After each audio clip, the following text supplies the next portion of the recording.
Hi guys, welcome back to the Butterfly Effect podcast. Today we're going to be talking about Frank Stone. Now, before the game came out, we were lucky enough to get the prologue from Behaviour Interactive. So again, Behaviour, thank you very much for that. I've said that a million times now, but you know what? I'm going to keep saying it. I'm very grateful. Now, I made a video where I guessed basically what the trinkets are. Now, as you can see on screen, I finally collected them all. It took me 2 tries to do. I missed one, top right, the mother-daughter ring, because there are trinkets that you have to get on certain paths at the start of the game. There is a fly that is really pissing me off right now. But anyway, I thought I would go through the trinkets with you and show you how close I was to guessing them all. Spoiler alert, I do bloody awful. And I also thought it might be fun for the non-DBD fans out there for me to explain what each add-on is and who those trinkets are relevant to, which killers. So first, we've already covered it. It was the one that we get in the prologue. Well, there is actually the first 2, but I'm going to speak through them nonetheless. So the first one is the chest piece, top left there, the Iridescent King, which is a Doctor add-on. Now, the Doctor is the killer in the game who is like the mad scientist guy who comes and zaps people. He makes survivors mad, so they end up screaming. They give away their locations to the guy. It's a very powerful killer. Actually, one of my favourites to play as. He's one of the worst to go up against, but he's very fun to play as. Now, the Iridescent King basically changes the killer's terror radius, so the killers think you're right by them, so they're probably a bit more cagey to do things like generators. So yeah, really strong. That one is an ultra rare add-on. Second, we have the Wooden Horse, which, yeah, again, is another one from the prologue, so we can't really count it. I've marked them here as, oh, I got those ones right, but I had the answer given to me, so I can't really count them. So we are going to be doing it out of 9 and not 12. No, hang on. We're going to be doing it out of 10. Hang on. Yeah, 10. 12 minus 2 equals 10. Yeah, okay. Yeah, no, I suck at maths, guys. But anyway, yeah, so the Wooden Horse. Now, you know, that is a common add-on, actually. It's the only brown add-on we get. So, yeah, they did the nurse a little dirty there by giving us the Wooden Horse. Now, that one basically that one reduces her fatigue. So the nurse is the killer in the game that can blink and basically teleport around the map. It's quite tough to control, but there are some OP nurse players out there. If you know what you're doing with the nurse, she can be really tricky to play against, but she's probably one of the toughest killers to learn. Now, the Wooden Horse basically, yeah, just reduces her fatigue, because each time she does the phase blink, she'll be in pain a little bit. Takes her a while to pick it back up. That basically sends that away, so, you know, it's much smoother to play as the nurse when you do that. Third, now, I said it was the Demogorgon soda can. A load of people corrected me in the comments. You guys were right. I was completely wrong. This one belongs to the Hag, and it is the Waterlogged shoe. Now, this one is an ultra-rare add-on. Now, for the people that don't know the Hag is basically quite a small killer, but she'll do this thing where she'll draw a triangle on the ground, and if a survivor steps over that, triangle, she can pop out of the ground and then teleport with those traps. Very scary killer, actually. I'm not a big fan of going up against the Hag. A lot of people say she's easy. I have a torrid time against her. But that, again, I'm pretty awful at the game as well. I'm very washed at it. Now, very simple one, the Waterlogged shoe increases her movement speed. Now, we're going over to the fourth one, which is one I actually guessed right. It is the Iridescent Head, a Huntress add-on. Again, it's another ultra-rare add-on, probably her best add-on in the game. Now, the Huntress is the range killer. You see her rabbit, like, hair mask in the Curiosity shop. Now, essentially, she throws hatchets. She's the range killer. Takes 2 hatchets to down the survivor. Now, the Iridescent Head there, very ultra rare, but if she connects a survivor with a hatchet throw, she can down them in 1. If you've got a really good Huntress player and they have that, you might as well disconnect, because you ain't surviving. They are OP. Fifth one I said was the Michael Myers tuft of hair. Completely wrong again. It's actually the clown's tattoos middle finger. Now, the clown is the killer who has these smoke bottles that he throws everywhere willy-nilly. And if you go in there, you slow down, you cough and stuff, and then he can get you. Basically, what this one does is, if a survivor will go through the smoke, your aura is revealed to the clown for about 6 seconds. So, very handy if you throw it in a building and then a survivor tries to weave in and out of doors, you know exactly where they've gone. So yeah, very powerful add-on. That one there is also an ultra rare add-on. Now the 6th one, I thought it was the Plague's Potent Tincture. And I thought as well I was onto something. Sounds kind of like Trinket, but nah, I'm way off. It's the Spirit Mother-Daughter Ring. Now, this one is another ultra rare add-on. And essentially, the Spirit is my favourite killer. She is my main. If I was to play killer as anyone in the game, it would be the Spirit. What she does is she can phase walk. So if you're the Spirit, you can basically go anywhere on the map in front of a survivor. Let's say they've put a pallet down, so they're like laughing at you.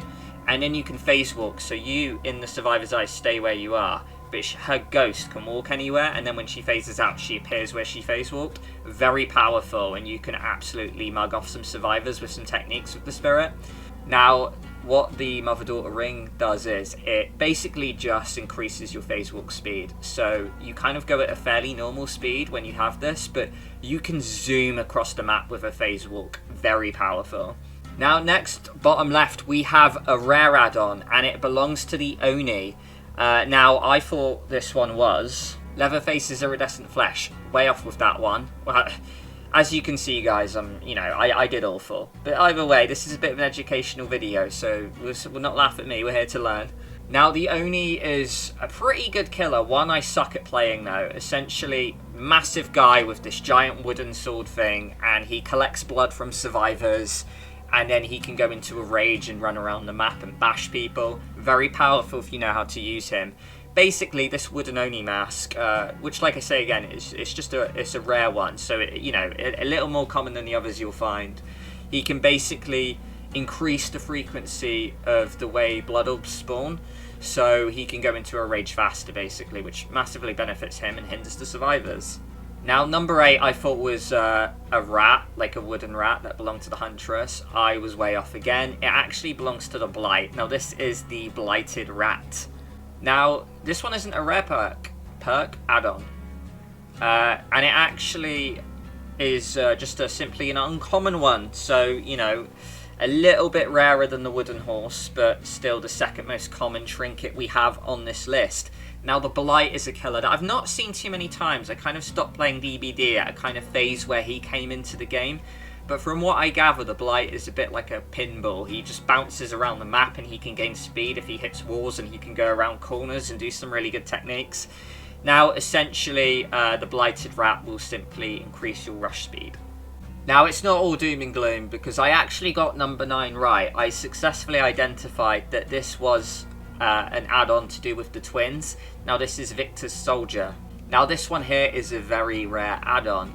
Now, the interesting thing about the twins is that there's actually 2 killers in one.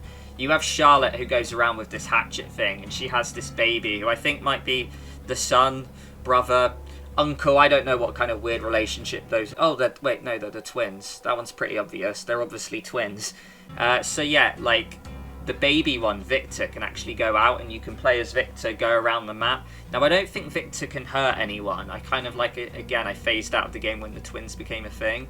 But the baby can go around and basically cause terror, and then you can kind of spawn in and like switch which one you want to play as. Very powerful. Like, I don't think I've seen anyone play the twins well, but I know there probably are people out there that can do some great things with the twins.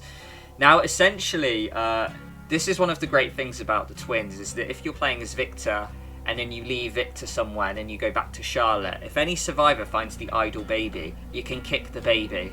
But if you have Victor's Soldier here, Charlotte can actually see the aura of the person who kicked the child.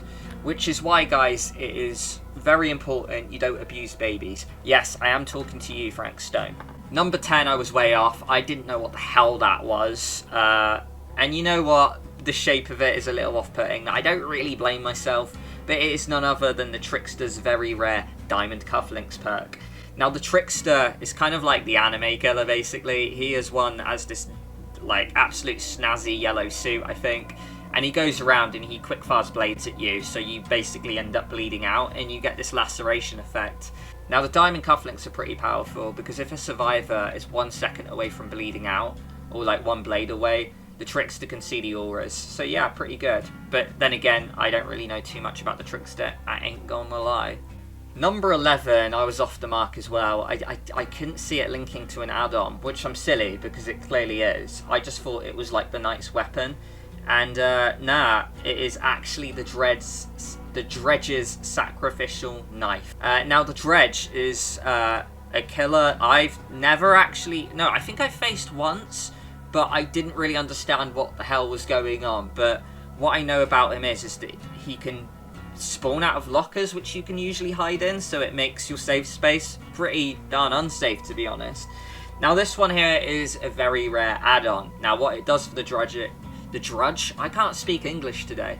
Now what it will do for the Dredge is that if the Dredge goes through a window that survivors can typically vault to give him some leeway, him or her, some leeway between the survivor and the killer, if the Dredge goes through that window, it can block the window for about 6 seconds, so it makes chases a lot easier. Pretty good, very rare add-on there.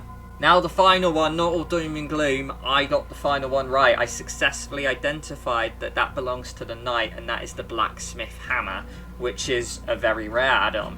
The knight has guards that go around the map, and they can hit the survivors. Now if one of your guard spawns hit a survivor, they basically go into broken mode, which means they get injured and they can't heal themselves, so it's very powerful. So guys, as you can see, I basically flopped. Out of 10 to guess, I got 3 right, so I didn't do great. But nonetheless, I hope you liked my video explaining what the trinkets meant, what the add-ons are, who they're for, etc, etc. But guys, tell me how many trinkets you found in your blind playthrough. I got 11 myself, which I think is the max you can do actually, so I am pretty impressed because 2 of the trinkets are done on 2 separate pathways, so you have to come back anyway.